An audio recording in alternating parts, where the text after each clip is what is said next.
morning, everybody. Namaste. Assalamu alaikum. This is Ahmed Munir Chatkat from Iceberg Miracle Mind Foundation. ഇന്ന് വളരെ സുപ്രധാനമായ ഒരു കാര്യം നിങ്ങളുമായി പങ്കുവെക്കാനാണ് ഞാൻ ഈ വീഡിയോ ഷൂട്ട് ചെയ്യുന്നത്. ഏറ്റവും പ്രധാനമായി നമ്മളെ നമ്മളാക്കുന്ന നമ്മുടെ എല്ലാമായ നമ്മുടെ സ്വന്തം മനസ്സ്, ആ മനസ്സുമായി ബന്ധപ്പെട്ട ചില കാര്യങ്ങൾ ഞാൻ നിങ്ങൾക്ക് മുന്നിൽ സമർപ്പിക്കും. മനസ്സിനെക്കുറിച്ച് പറയാൻ ഉദ്ദേശിക്കുമ്പോൾ ആദ്യമായിട്ട് എൻ്റെ മനസ്സിലേക്ക് കടന്നു വരുന്ന ഒരു കഥയുണ്ട്. ഒരാൾ ആദ്യമായിട്ട് ഒരു ഓഫീസിൽ മാനേജറായിട്ട് ചാർജ് എടുത്ത നാൾ മുതൽ അയാൾ വളരെ ഡിപ്രഷനിലായിരുന്നു. പെട്ടെന്ന് കോളിംഗ് ബെല്ലടിച്ചു. ഇയാൾ ചെയറിലിരിക്കുകയാണ്. കോളിംഗ് ബെല്ലടിച്ച സമയത്ത് ഒന്ന് രണ്ട് ഫോണുകളൊക്കെ കാതിലെടുത്ത് വെച്ചിട്ട് വളരെ ഭയങ്കരമായിട്ട് സംസാരിക്കാൻ തുടങ്ങി. എന്നിട്ട് തൊട്ടപ്പുറത്ത് നിന്ന് കോളിംഗ് ബെല്ലടിച്ച ആളോട് ഉള്ളിലേക്ക് വരാൻ ആജ്ഞാപിച്ചു. ഉള്ളിലേക്ക് അയാൾ വരുന്ന സമയത്ത് ഇയാൾ ഫോൺ താഴെ വെച്ചിട്ടില്ല, ഫോണിൽ സംസാരിച്ചുകൊണ്ടിരിക്കുകയാണ്. കുറേ നേരം വെയിറ്റ് ചെയ്തു, കാത്തിരുന്നു. അയാൾ കുറേ നേരം കഴിഞ്ഞതിന് ശേഷം ഫോൺ താഴെ വെച്ചു. എന്നിട്ട് വന്ന നവാഗതനോട് ഇരിക്കാൻ പറഞ്ഞപ്പോൾ ആരാണെന്ന് ചോദിച്ചു. അയാൾ പറഞ്ഞു, സർ, നിങ്ങൾ കുറച്ച് നേരത്തെ എന്നെ വിളിച്ചിരുന്നു. ഇവിടുത്തെ ഓഫീസിലെ മുഴുവൻ ഫോൺ ലൈനുകളും കട്ടായിട്ടുണ്ട്, അതൊന്ന് ശരിയാക്കാൻ വേണ്ടി വരണമെന്ന് പറഞ്ഞിട്ട് ഞാൻ എക്സ്ചേഞ്ചിൽ നിന്ന് വരികയാണ് എന്ന് പറഞ്ഞു. നമ്മൾ എന്ത് പുറത്തേക്ക് പ്രകടിപ്പിച്ചാലും, നമ്മൾ എന്തും അഭിനയങ്ങൾ കാഴ്ചവെച്ചാലും, മറ്റുള്ളവരുടെ മുന്നിൽ നമ്മൾ എന്ത് തന്നെ പ്രകടിപ്പിച്ചാലും നമ്മുടെ മനസ്സിൻ്റെ ഉള്ളിലുള്ളതിനെ അങ്ങനെ തന്നെ പുറത്തേക്ക് തള്ളും. ആ രീതിയിലുള്ള സാഹചര്യം നമ്മുടെ മനസ്സ് തന്നെ ഉണ്ടാക്കിയെടുക്കും. നമുക്ക് അവിടെ കാര്യമായിട്ടൊന്നും അഭിനയിച്ചിട്ട് നമ്മുടെ പേഴ്സണാലിറ്റിയെയോ നമ്മുടെ വ്യക്തിത്വത്തെയോ അല്ലെങ്കിൽ മറ്റെന്തെങ്കിലും മറ്റുള്ള മുമ്പിൽ വെറുതെ ആക്ട് ചെയ്ത് പ്രദർശിപ്പിക്കാൻ പറ്റും. ചുരുക്കി പറഞ്ഞാൽ നമ്മുടെ എല്ലാ അവസ്ഥകളുടെയും, നമ്മുടെ മുഴുവൻ അവസ്ഥാന്തരങ്ങളുടെയും, നമ്മുടെ സാഹചര്യങ്ങളുടെ എല്ലാം, നമ്മുടെ സന്തോഷങ്ങൾ, നമ്മുടെ ദുഃഖങ്ങൾ, നമ്മുടെ ജയം, നമ്മുടെ പരാജയം, നമ്മുടെ വ്യക്തിത്വം എല്ലാത്തിൻ്റെയും അടിസ്ഥാനമായി വർത്തിക്കുന്നത് നമ്മുടെ മനസ്സ്. നമ്മളെന്ന് പറഞ്ഞാൽ നമ്മുടെ മനസ്സാണ്. നമ്മളാക്കി തീർക്കുന്നത് നമ്മുടെ മനസ്സാണ്. നമ്മളിപ്പോൾ എന്തായി തീർന്നിരിക്കുന്നുവോ, മറ്റുള്ളവരുടെ മുന്നിൽ നമ്മൾ എന്താണോ, മറ്റുള്ളവർ നമ്മളെക്കുറിച്ച് എന്ത് വിചാരിക്കുന്നുവോ എല്ലാം നമ്മുടെ മനസ്സ് എങ്ങനെയാണോ എന്നതിനെ അടിസ്ഥാനപ്പെടുത്തിയായിരിക്കും.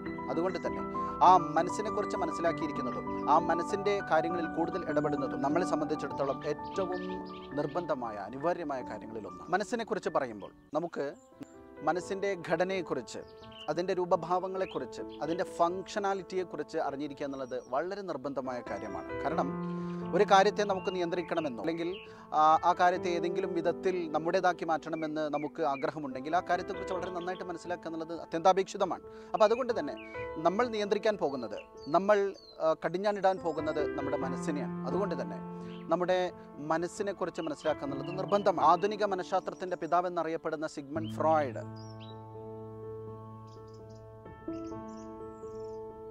ഐസ്ബർഗ് തിയറി എന്ന് പറഞ്ഞ് ഒരു സിദ്ധാന്തം രൂപീകരിച്ചിട്ടുണ്ട്. നമ്മുടെ മനസ്സിൻ്റെ രൂപഘടനയെ മനസ്സിലാക്കി തരാൻ വേണ്ടി, അല്ലെങ്കിൽ രൂപഘടനയെക്കുറിച്ചുള്ള അദ്ദേഹത്തിൻ്റെ അന്വേഷണ തലങ്ങൾ കൊണ്ട് ചെന്നെത്തിച്ചത് ഐസ്ബർഗിലേക്കാണ്. ഐസ്ബർഗ് എന്താണെന്ന് നമുക്കറിയാം. താപമാനം വളരെ കുറഞ്ഞിരിക്കുന്ന അന്റാർട്ടിക് പോലെയുള്ള പ്രദേശങ്ങളിൽ വെള്ളം ഉറഞ്ഞ് കട്ടിയായി വെള്ളത്തിന് മുകളിലൂടെ ഒഴുകി നടക്കും.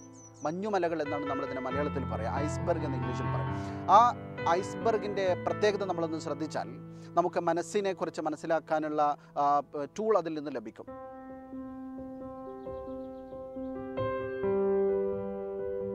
ആ ഐസ്ബർഗ് വെള്ളത്തിൻ്റെ മുകളിലൂടെ ഒഴുകി നടക്കുന്ന സമയത്ത് അതിൻ്റെ വെറും 10% മാത്രമേ നമുക്ക് കാണാൻ പറ്റുള്ളൂ. ബാക്കി അതിൻ്റെ 90%വും ഐസ്ബർഗിൻ്റെ 90% ക്വാണ്ടിറ്റിയും വെള്ളത്തിൻ്റെ വാട്ടർ സർഫേസിൻ്റെ താഴ്ഭാഗത്തായിരിക്കും സ്ഥിതി ചെയ്യുന്നുണ്ടാവുക.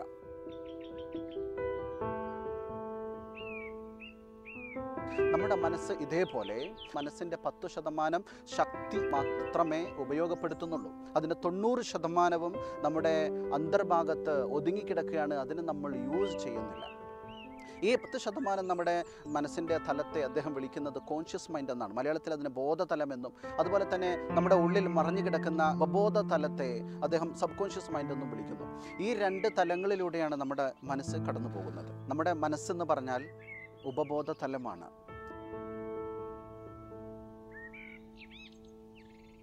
ആ ഉപബോധ തലമാണ് നമ്മുടെ മുഴുവൻ പ്രവർത്തനങ്ങളെയും നിയന്ത്രിക്കുന്നത്.